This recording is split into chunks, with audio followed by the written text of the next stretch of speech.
अपने गुरु के पास जाकर 3 छात्रों ने उनसे पूछा, गुरुजी, बुद्धि और ज्ञान में क्या अंतर है?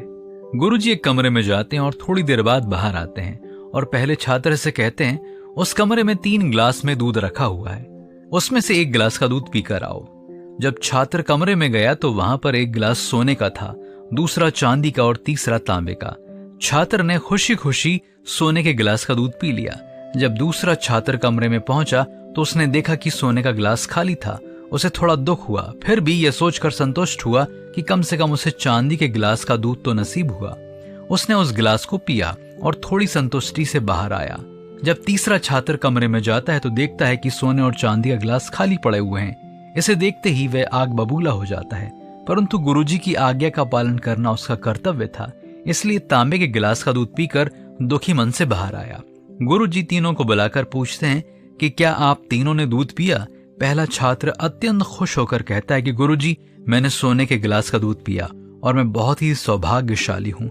दूसरे छात्र ने कहा, मैं थोड़ा दुखी हूँ कि मुझे सोने के गिलास का दूध नहीं मिला, परंतु इस बात से थोड़ा संतुष्ट हूँ कि कम से कम चांदी के गिलास में दूध मिला।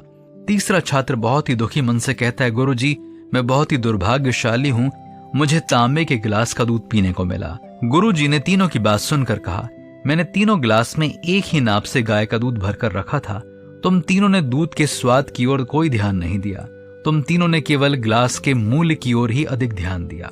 बर्तन की ओर ध्यान देना केवल बुद्धि कहलाता है और बर्तन के अंदर रखी हुई चीज की ओर ध्यान लगाना ज्ञान कहलाता है। ज्ञानी लोग बर्तन के अंदर के व्यंजन की खूबी और गुणों के बारे में अधिक ध्यान देते हैं, बर्तनों की ओर ध्यान बिल्कुल नहीं देते। ज्ञानी लोगों को अगर मिट्टी के बर्तनों में भी रखा खाना परोसा जाए तो वे आनंद से उसमें भोजन करते हैं।